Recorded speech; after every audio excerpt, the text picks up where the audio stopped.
आप सबका हमारे चैनल में स्वागत है। आज हम पढ़ने वाले हैं 1857 का विद्रोह, उसका परिचय, विद्रोह के कारण, विद्रोह का प्रसार, विद्रोह का दमन, विद्रोह के परिणाम और प्रभाव और असफलता के कारण निष्कर्ष। असफलता के कारण पढ़ेंगे। दोस्तों चलिए शुरुआत करते हैं। परिचय के बारे में पढ़ेंगे। परिचय सन 1857 में उत्तरी और मध्य भारत में एक शक्तिशाली जन विद्रोह उठ खड़ा हुआ और उसने ब्रिटिश शासन की जड़ें हिलाकर रख दी। आरंभ कहाँ से होता है?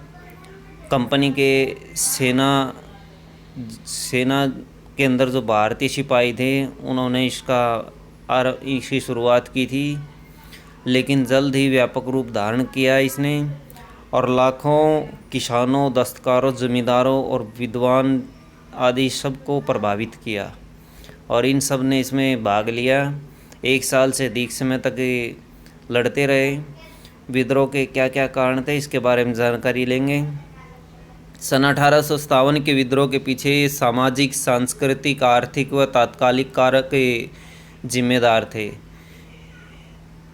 इसमें जो तात्कालिक कारण था वो चर्बी वाले कारतूस थे।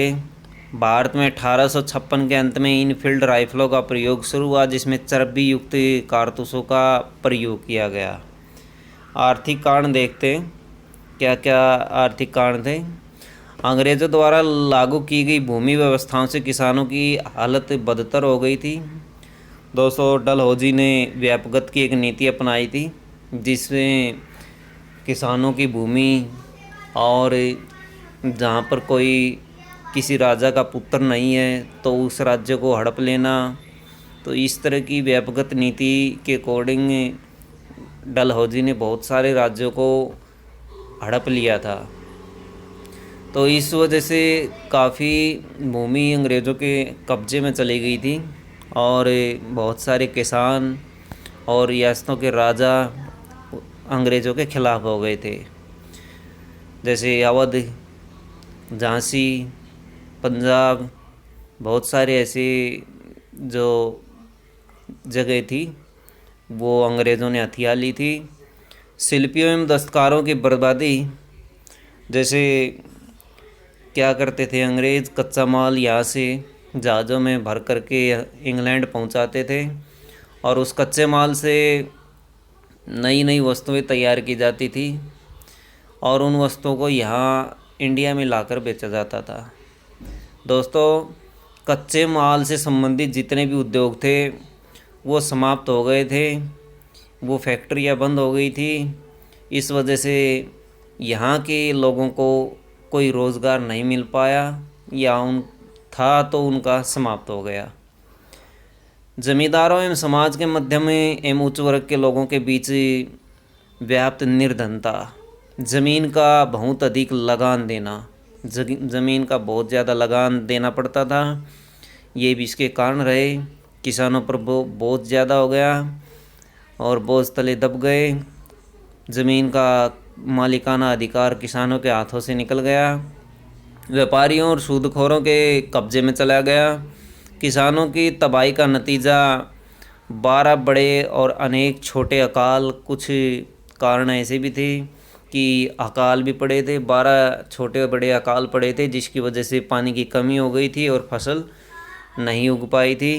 1770 से लेकर के 1857 के बीच में 12 अकाल पड़े थे। दोस्तों सामाजिक कारण देखते हैं। समाज में भय का माहौल था। पुलिस, छोटे अधिकारी और निचली अदालतें भ्रष्टाचार के मामले में बहुत बदनाम रहे। अंग्रेज़ प्रजातीय श्रेष्ठता के नशे में चूर रहे। भारतीयों के साथ अपमानजनक और धृष्टतापूर्ण बर्ताव कर रहे थे, बहुत बुरा बर्ताव और भारतीयों का अपमान अंग्रेज़ों ने किया। भारतीय शासक कला और साहित्य के संरक्षक थे और विद्वानों, धर्मगुरुओं और फकीरों आदि की सहायता करते थे। जब इन शासकों के अधिकार जब ईस्ट इंडिया कंपनी ने छीन लिए तो यह संरक्षण की सहायक समाप्त हो गए। फलतः इनमें भी असंतोष फैल गया। सांस्कृतिक कारण पड़ेंगे।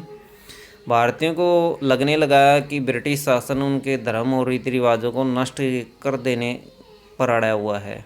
ईसाई धर्म प्रचारकों ने हिंदू व इस्लाम धर्म की और जनता के पुराने रीति रिवाजों की खुलेआम निंदा की। अंग्रेज़ों ने इन अनेक मामलों में जातीय नियमों की उपेक्षा की।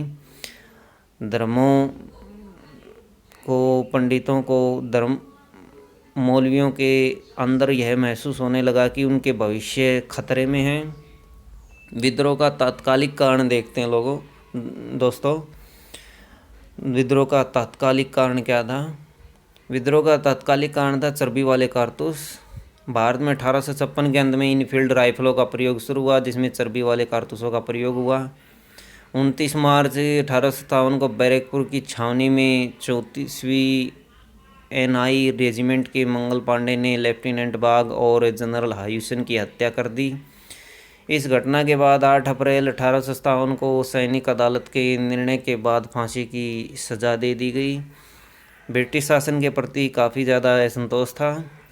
अंग्रेज़ों की राज्य विस्तार की नीति के कारण भारत के अनेक शासकों और सरदारों में उनके प्रति असंतोष व्याप्त हो गया। अंग्रेज़ों ने उनके साथ सहायक संधि कर ली थी, परंतु अंग्रेजी ने संधियों को मनमर्जी से तोड़ देते थे। झांसी के मृत राजा के दत्तक पुस्तक को डलहौजी ने उत्तराधिकारी नहीं माना था और 1854 में झांसी को कब्जा लिया था। विद्रोह के मुख्य केंद्र और नेतृत्व दिल्ली में बहादुर शाह जफर, जो कि अंतिम मुगल शासक था, उसने नेतृत्व किया। जहाँ पर मंगल पांडे को फांसी दी गई, वहाँ सिपाहियों ने विद्रोह करके दिल्ली की तरफ कूच किया और दिल्ली आकर के बहादुर शाह जफर को अपना नेतृत्व करने के लिए चुना। नेतृत्व करता था बख्त खां और समय था 11 मई 1857। विद्रोह के दमनकर्ता जो थे वो हडसन और निकलसन थे। इन दोनों ने इस विद्रोह को दबा दिया। समर्पण का दिन था 20 सितंबर 1857 और बहादुर शाह जफर को रंगून भेज दिया गया। जगदीशपुर में 1858 में कुंवर सिंह की मृत्यु हो गई, जो कि काफ़ी मशहूर नेता था। अमर सिंह भी था जिसने यहाँ नेतृत्व किया था। कुंवर सिंह और अमर सिंह दो नेता थे जगदीशपुर में। 12 जून 1857 का समय था। विद्रोह के दमनकर्ता थे मेजर विलियम टेलर और समर्पण किया था दिसंबर 1858 में। कुंवर सिंह अपने युद्ध कौशल और छापामार युद्ध नीति के द्वारा अंग्रेज़ों का सामना करता है। कानपुर में दोस्तों तात्या टोपे और नाना साहब ने नेतृत्व किया। और तात्या टोपे का जो पुराना नाम था, बचपन का नाम रामचंद्र पांडुरंग था। ये काफ़ी बार एग्जाम में पूछ लिया जाता है। नाना साहब का दूसरा नाम धोंदू पंत था। समय 5 जून 1857। विद्रोह का दमनकर्ता जो थे वो कैंपबेल था। समर्पण का दिन 16 दिसंबर 1857। नाना साहब पेशवा बाजीराव द्वितीय के दत्तक पुत्र थे। अंग्रेज़ों ने उन्हें पेशवा का उत्तराधिकारी मानने से इनकार कर दिया और 8 लाख पेंशन दी जाती थी नाना साहब को। वो पेंशन भी अंग्रेज़ों ने बंद कर दी। झांसी में रानी लक्ष्मीबाई ने नेतृत्व किया और इसका दमन जनरल हायूरोज ने किया। समर्पण का दिन 1858।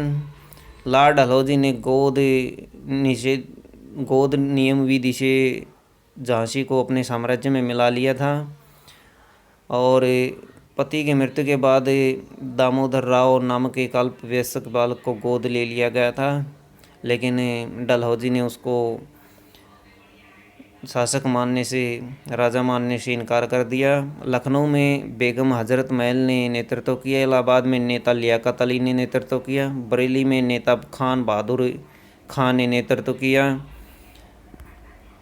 परिणाम क्या रहे, परिणाम जानेंगे।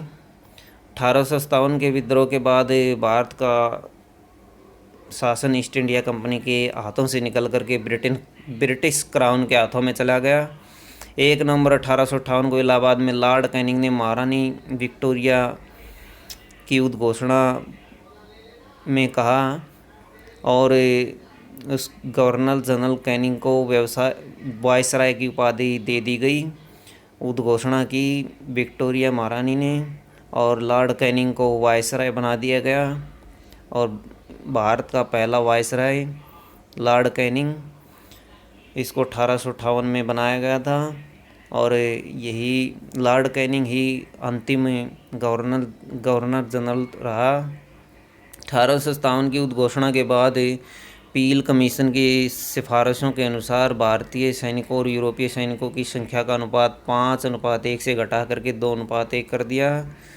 दोस्तों, भारतीय सैनिकों को जो सेना में भर्ती किया जाता था वो रेशो होती थी 5:1 की, यानी 5 सिपाही इंडिया के होते थे और 1 सिपाही अदर बाहर का होता था, कहीं का भी, जैसे अंग्रेज़ होता था या फिर किसी अन्य देश का हो सकता था। और इसको घटा करके 2:1 की रेशो कर दी, यानी 2 भारतीयों के ऊपर 1 अंग्रेज़ ज़रूर सेना में होगा, या एक अंग्रेज होगा और दूसरा 2 भारतीय होंगे, यानी रेशियो को कम कर दिया ताकि आगे इस तरह के विद्रोह न हो, विद्रोह का सामना न करना पड़े। विद्रोह के सफलता के कारण क्या रहे? क्रांति की विफलता का मुख्य कारण था एकता, संगठन और साधनों की न्यूनता। दोस्तों, कई जगह पर विद्रोह हुआ लेकिन कहीं किसी में एकता नहीं थी, कहीं पर संगठन नहीं था, और संगठन था तो नेतृत्व करने वाला नहीं था कोई। साधनों की न्यूनता, अंग्रेज़ों के पास राइफलें थी, तोपें थी, लेकिन इंडिया के लोगों के पास इस तरह के साधन नहीं थे। उनके पास ज़्यादा से ज़्यादा तलवारें, चाकू, भाले, तीर, इस तरह की चीज़ें थी, जिसकी वजह से वो अंग्रेज़ों का सामना नहीं कर पाए और उनके आगे तोपों और बंदूकों के आगे नहीं टिक पाए। विद्रोही गतिविधियों का कुछ क्षेत्रों तक सीमित रहना। विद्रोही गतिविधियाँ, जो भी विद्रोह हुआ वो एक निश्चित क्षेत्रों में हुआ, उसका उस क्षेत्र का फैलाव कम रहा, यानी वो बड़े क्षेत्र या बड़े स्तर पर नहीं हो पाया। प्रमुख तथ्य पढ़ेंगे दोस्तों। 1857 के विद्रोह के समय इंग्लैंड के जो प्रधानमंत्री थे वो विस्कॉट पामहर्स्ट थे। विस्कॉट पामस्टर्न जो थे वो इंग्लैंड के प्रधानमंत्री थे। ब्रिटेन की महारानी विक्टोरिया थी। भारत का गवर्नर जनरल लॉर्ड कैनिंग था। विद्रोह का समय लंदन टाइम्स के संवाददाता WH रसेल थे। एक चीज़ हमारी बीच में छूट जाती है, वो है 1851 में पेशवा बाजीराव द्वितीय की मृत्यु हुई तो उसके दत्तक पुत्र नाना साहब को पेशवा के रूप में मिलने वाली पेंशन अंग्रेज़ों ने बंद कर दी थी। मुग़ल बादशाह को कह दिया था कि उसके बाद उसके उत्तराधिकारियों को बादशाह नहीं माना जाएगा। विद्रोह का प्रसार कहाँ का हुआ ये देखेंगे मैप के अंदर। मेरठ जो कि यूपी में है, दिल्ली और झांसी, ग्वालियर, कानपुर, लखनऊ, आरा, इलाहाबाद, संबलपुर, बैरकपुर, असम, ये कुछ विद्रोह के प्रमुख केंद्र हैं जहाँ पर